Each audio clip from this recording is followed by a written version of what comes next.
JEE advanced एक low scoring exam है और इस एग्जाम में किसी भी एक क्वेश्चन में नेगेटिव मार्क्स मिलना, -1 मिलना आपके रैंक के लिए काफ़ी डेट्रीमेंटल हो सकता है। फिजिक्स पेपर 2 जेई एडवांस 2025 के इस डेटा शीट को ध्यान से देखिए। इस कॉलम में क्वेश्चन नंबर है और इस कॉलम में उन स्टूडेंट्स की काउंट है जिन्होंने इस क्वेश्चन का कोई आंसर नहीं दिया, no response, they did not attempt it. Highest number question number 2। Question number 2 एक ऐसा क्वेश्चन है जिसको 1,30,000 स्टूडेंट्स ने कोई रेस्पॉन्स नहीं दिया। क्या ये इस क्वेश्चन पेपर का सबसे डिफिकल्ट क्वेश्चन था? आई बेट नहीं था। फिर भी इस क्वेश्चन को बहुत सारे लोगों ने रेस्पॉन्स क्यों नहीं दिया? वो नेगेटिव मार्क्स से बचना चाहते थे? शायद हाँ। आप भी नेगेटिव मार्क्स से बचना चाहते हैं? ऑब्वियसली। क्या मेरे पास कोई जादुई नुस्खा है जिससे आप नेगेटिव मार्क्स से बच जाएंगे? आंसर है नहीं। पर इस वीडियो में कही गई बातों को अगर आप सुनेंगे तो बहुत सारे इंस्टेंसेस में, कई सिचुएशंस में आप -1 पाने से डेफिनेटली बच जाएंगे। तो मेरी बातों को अंत तक सुनिएगा। हाँ, ये कौन सा क्वेश्चन था भला जिसमें 1,30,000 लोगों ने आंसर ही मार्क नहीं किया? देखने में तो डरावना लग रहा है, पर पढ़ने में ये एक गॉस लॉ और फ्लक्स पे बेस्ड थोड़ा जाना पहचाना रूटीन सा क्वेश्चन लगता है।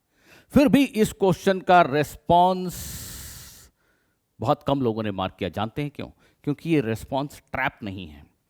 अगर आप यहां पे इस सॉल्यूशन में कुछ गलती करते हैं तो आपको जो आंसर मिलेगा वो इनमें से किसी से मैच नहीं करेगा। तो जो सबसे कॉमन मिस्टेक हैं जो स्टूडेंट्स इस क्वेश्चन को सॉल्व करते समय कर सकते हैं, उन कॉमन मिस्टेक्स को करने से जो आंसर आते हैं वो ABCD किसी से मैच नहीं करता और इस वजह से स्टूडेंट्स ने मार्क नहीं किया। अटेम्प्ट तो आई बेट लाखों ने किया, बट आंसर मार्क नहीं किया। दूसरी तरफ इस क्वेश्चन को देखिए। मैं हट जाता हूं स्क्रीन से एक बार, अभी भी पढ़ लीजिए।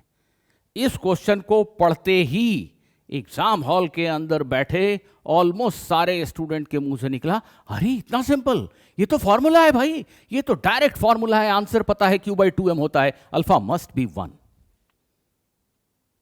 Alpha must be 1। सबने 1 मार्क किया। 1,50,000 लोगों को निगेटिव मार्क्स मिले। सबसे इजीएस्ट क्वेश्चन जो एग्जाम हॉल के अंदर लगा वो ट्रैप बन गया आपके लिए, -1 लेकर आया आपके लिए। क्यों? क्योंकि ये आपको ऐसा लगा कि आप जो फॉर्मूला जानते हैं ये बस वही है। ऐसी सिचुएशन अगर आपके सामने भी आकर खड़ी हो जाए कि आपको क्वेश्चन देखते ही टू ऑब्वियस लगे कि ये तो फॉर्मूला है, please recheck, please reread the question. आपने शायद क्वेश्चन को गलत समझा है, शायद, हर बार हो जरूरी नहीं, पर शायद आपने क्वेश्चन को गलत समझा है। और यह क्वेश्चन तो एक्चुअली इस पेपर का one of the difficult questions था जिसको बहुत सारे लोगों ने मार्क किया आंसर और -1 लेकर आए।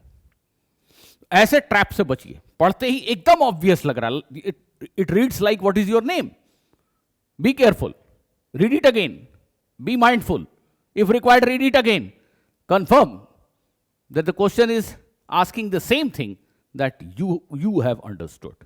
Otherwise, it could be a big trap. Okay, returning back to this question. This question, why were a student not able to solve? It still surprises me. There are varied reasons. I have asked many students who appeared in 2025, why weren't you able to solve this question? Everybody has his own reason, or they were not able to express themselves properly. It might be so. But I am surprised. Why? Because asking such questions on Gauss law has been a trend recently. Even in JEE Main, they have been asking such questions. JEE Advanced has asked questions based on Gauss law and flux multiple times. I have collected few of them. This is one on easier side.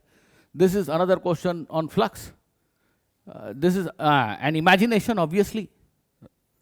You have to imagine the geometry, 3 dimension. There is another question on flux.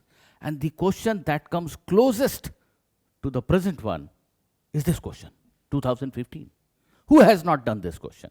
If you are a sincere JEE Advanced student, I bet you have definitely done this question. You know the answer. In fact, you will read it and you will tell me the answer. Do you know why? Because somebody has told you कि think of a hexagonal prism and this side fits as one of the sides of the hexagonal cross section. So whatever is the flux through that hexagonal prism, 1/6 of that is your answer. You say, wow, was it so easy? But student सोच के देखिए, exam hall के अंदर इस question को देख के आपको हेक्सागन दिख जाएगा क्या? आपको गॉस लॉ पढ़ते समय स्फीयर, सिलेंडर और प्लेन सरफेस दिख जाते हैं, उसके आप हैबिचुअल हैं, पर यहां हेक्सागन जैसी चीज आपको दिख जाएगी, इसकी क्या गारंटी है? ये हाइट देख के आप हेक्सागन गेस कर लेंगे, या आपको कोई दिखा दे तो तुरंत दिख जाएगा, लेकिन आप खुद से देख लेंगे, इसकी क्या गारंटी है? बहुत कम। आप बहुत इंटेलिजेंट है तो भी हो सकता है आपको ना दिखे। फिर जब आप पढ़ते हैं तो इस क्वेश्चन को आपको बेसिक तरीके से भी जरूर सॉल्व करना चाहिए। कोई ट्रिक नहीं, आपको कुछ नहीं दिख रहा है, but you understand what is flux, you understand its relation to number of field lines passing through a surface, you understand its mathematical definition that it is integral of E dot dA. How many of you have tried solving this question just by brute force, just by doing integration? Why every time your solution should be tricky? Why? Will that trick click to you inside the exam hall? But if something is very basic, something is very fundamental, you use it daily, why not try it once using that? अगर आप super intelligent नहीं है, आपको एकदम सब चीजें click नहीं करती, तो भी आप अगर फ्लक्स का मीनिंग समझते हो तो you will try this question. You can assume A cylindrical surface, you can solve the question. You don't even need to assume any surface. You can just do it by integration of E dot dA. Yes, all those methods are possible, but have you tried them? या आपको सिर्फ hypnotise कर दिया गया है कि नहीं ये हेक्सागोनल पेंसिल देखो क्वेश्चन सॉल्व हो गया, तो ये आपको एग्जाम हॉल में क्लिक करेगा, इसकी गारंटी क्या है भाई? और ये क्वेश्चन क्लोजेस्ट है जिसमें एक सिलिंड्रिकल लाइन चार्ज से रेडियल फील्ड लाइन निकल रही है इस प्रेजेंट क्वेश्चन के. तो जिन स्टूडेंट्स को ये क्वेश्चन बताया गया था, ऑब्वियसली वो पढ़ के गए थे, वो यहां पे कोई हेक्सागन जैसी चीज तो देख ही नहीं पाए. वो बेसिक्स के टर्म्स में सोच ही नहीं रहे हैं. वो कोई स्क्वायर ढूंढ रहे हैं, कोई क्यूब ढूंढ रहे हैं, कोई स्फीयर ढूंढ रहे हैं, कोई हेक्सागन ढूंढ रहे हैं, बट वो बेसिक नहीं सोच रहे हैं कि पूछा क्या गया है. ये पूछा गया है कि यहां से कितनी फील्ड लाइन पास होंगी, यहां से कितनी फील्ड लाइन पास होंगी. ये एंगल अगर मैं किसी तरीके से पता कर लूं तो क्वेश्चन यूं सॉल्व हो जाता है. या इवन इंटीग्रेशन करने का ख्याल अगर उनके मन में आ गया तो भी इंटीग्रेशन भी कोई बहुत मुश्किल नहीं है, कर देंगे. बट ये ख्याल आएगा तब ना जब आपने पढ़ाई करते वक्त उस तरीके से क्वेश्चंस को सोचना करना सीखा हो.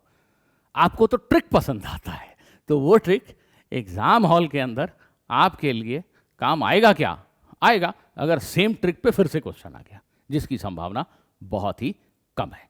बट इस वीडियो का सबसे बड़ा मकसद ये था कि अगर आपको कोई क्वेश्चन बिल्कुल ऑब्वियस लगता है कि हाँ ये तो मुझे यूं याद है, जो मैंने फॉर्मूला पढ़ा था वही है, तो सावधान हो जाइए, वो एक बहुत बड़ा ट्रैप हो सकता है. मिलते हैं अगले वीडियो में.